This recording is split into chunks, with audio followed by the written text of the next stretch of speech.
આપણા દેશમાં જમીન અને મકાન સાથે એક લાગણી જોડાયેલી છે, પરંતુ આજે પણ ગામડાઓની અંદર ઘણી બધી ખેતીની જમીન, મકાન અને કેટલીક એવી મિલકતો છે કે જ્યાં ખાસ કરીને લોકો પાસે પુરાવા જ નથી, દસ્તાવેજ છે જ નહીં.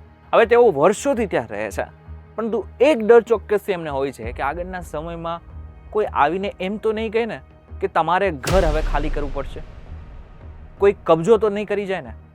તો હું તમને કહું કે તમારા જમીન, મકાન કે ખેતીની જમીન ઉપર કોઈ જ કબજો નહીં કરી શકે. તમને માત્ર કાયદાની ખબર હોવી જોઈએ. એ કાયદો શું છે?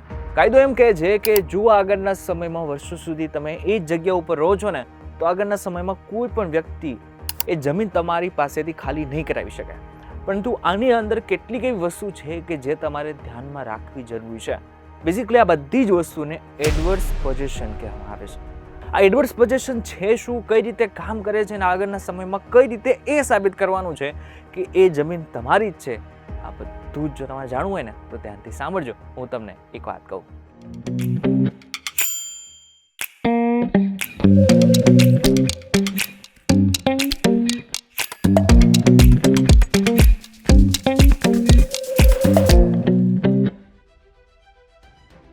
એક વખત આપનું સ્વાગત છે અને હું છું આપનો દોસ્ત કરણ ચરોતરા.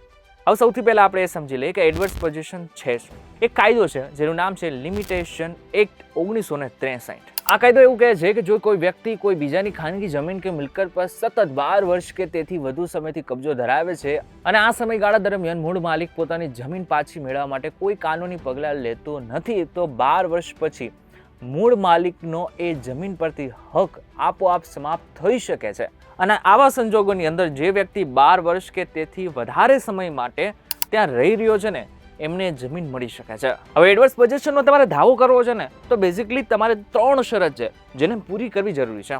સૌથી પહેલું ને સૌથી મહત્વનું, કબજો ખુલ્લેઆમ હોવો જોઈએ. હવે ફોર એક્ઝામ્પલ, કોઈ જમીન છે, કોઈ મકાન છે કે પછી ખેતીવાડીની જમીન પણ કેમ નથી, ત્યાં તમારો જે કબજો હોય ને એ ખુલ્લેઆમ હોવો જોઈએ. ગામના લોકોને ખબર હોવી જોઈએ. આની સાથે સાથે મહત્વનું છે કે એવું ના હોવું જોઈએ કે કોઈ મિલકત છે એને તમે સંતાડીને રાખેલી છે, કોઈને ખબર નથી, આવું ના હોવું જોઈએ. બેઝિકલી બધા જ લોકોને ખબર હોવી જોઈએ કે છેલ્લા કેટલાય વર્ષોથી તમે અહીં રહી રહ્યા છો. બીજું, કબજો સતત હોવો જોઈએ. મહત્વની વાત તો એ છે કે કાયદો એમ કહે છે કે આગળના સમયમાં કોઈ પણ જગ્યા ઉપર તમારે કબજો મેળવવો હોય, ખાસ કરીને એના ઉપર તમારે દસ્તાવેજ પણ કેમ નથી કરવા, તો ખાસ કરીને તમે ત્યાં 12 વર્ષ અથવા તો તેના કરતાં વધારે સમય સુધી ત્યાં રહેવા જરૂરી છે. એવું ના થવું જોઈએ કે 2 વર્ષ અહીં રહ્યા, 2 વર્ષ બીજે કોઈ જગ્યા ઉપર રહ્યા, અથવા તો 5 વર્ષ ફરીથી એ જ જગ્યા ઉપર આવ્યા, આવું ના થવું જોઈએ. સતત અને સળંગ તમારે એક જ જગ્યા ઉપર રહેવું જરૂરી છે, અથવા તો જે તે ખેતીની જમીન છે એને વાપરવી જરૂરી છે. ત્રીજું, કબજો વિરોધ વગરનો હોવો જોઈએ. હવે એવું ન થવું જોઈએ કે તમે 11 વર્ષ સુધી ત્યાં રહ્યા અને આ બાદ કોઈ વ્યક્તિએ તમારા ઉપર કેસ કરી નાખ્યો કે આ વ્યક્તિ મારી જમીન ઉપર રહી રહ્યો છે, તો આગળના સમયમાં તમને એ જમીન મળવી ખૂબ જ અઘરી થઈ જશે. એક વસ્તુ અહીં એ પણ સમજી લેજો કે જો કોઈ ખાનગી જમીન છે ને, તો તમારે ત્યાં 12 વર્ષ અથવા તો તેના કરતાં વધારે વર્ષ માટે રહેવું જરૂરી છે. પરંતુ જો સરકારી જમીન છે તો તમારે ત્યાં સતત 30 વર્ષ સુધી રહેવું જરૂરી છે. હવે ખાલી તમે માત્ર એ જગ્યા ઉપર 12 વર્ષ રહી રહ્યા છો, 30 વર્ષ માટે રહી રહ્યા છો, એનાથી કામ નહીં ચાલે. તમારે કોર્ટની અંદર કેટલાક એવા દસ્તાવેજો બતાવવા પડશે કે જેને કારણે કોર્ટને એવું લાગે કે હા ભાઈ, આ જમીન એમના નામે થવી જરૂરી છે. સૌથી પહેલું, રેવન્યુ રેકોર્ડ્સમાં તમારું નામ બોલતું હોવું જોઈએ. 7/12ના દાખલા અથવા તો 8A ની અંદર ખાસ કરીને તમારા જેટલા પણ પૂર્વજો છે એમના નામ હોવા જરૂરી છે, અથવા તો એમને લગતી કોઈ પણ વિગત હોવી જરૂરી છે. હવે તમે મ્યુનિસિપાલિટીનો અથવા તો ગામના જે પંચાયત છે એનો કોઈ પણ પ્રકારનો વેરો ભરતા હોય, નળનો એટલે કે પાણીનો વેરો પણ કેમ ન ભરતો હોય, આ બધાની રસીદ તમારી પાસે હોવી જોઈએ અને સળંગ રસીદ હોવી જોઈએ. એટલે કે 2012 થી લઈને તમે સ્ટાર્ટ કરેલું હોય તો 2012, 13, 14, 15 એવી રીતે તમારી પાસે સળંગ એવી રસીદ હોવી જરૂરી છે. સૌથી મોટો અને વજનદાર પુરાવો વીજળીનું બિલ ગણાય છે. જો ખેતરમાં કૂવો કે બોર હોય, તેનો લાઇટ કનેક્શન કે ઘરનું કનેક્શન તમારા નામે વર્ષોથી ચાલતું હોય તો તે તમારા લાંબા ગાળાના કબજાની મજબૂત કડી છે. ચોથું અને મહત્વનું, જીવંત વ્યક્તિની જુબાની.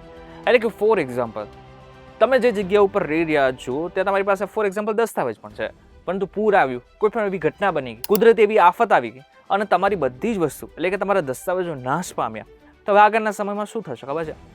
જે કોર્ટ છે ને એ એવો આદેશ કરી શકે કે આગળના સમયમાં તમારી આસપાસના જે લોકો રહી રહ્યા છે, તલાટી, મંત્રી, આ બધા જ લોકોની પૂછપરછ કરી શકે છે. અને જો બધા જ એવું કહે કે હા ભાઈ, અમે આ વ્યક્તિને છેલ્લા ઘણા વર્ષોથી આ જમીન ઉપર જોયેલા છે, ખાસ કરીને એ ખેતી ઉપર જે જગ્યા ઉપર વાત કરી રહ્યા છે એ ખેતીમાં પણ એ કામ કરી રહ્યા છે, તો આગળના સમયમાં કોર્ટ એમની વાત માની શકે છે. જો કે મહત્વની વાત તો એ છે કે બધી જ વસ્તુ તમારી પાસે હોય ને તો પણ એવા ચાન્સીસ બહુ જ ઓછા છે કે કોર્ટ તમને જમીન આપી દેશે.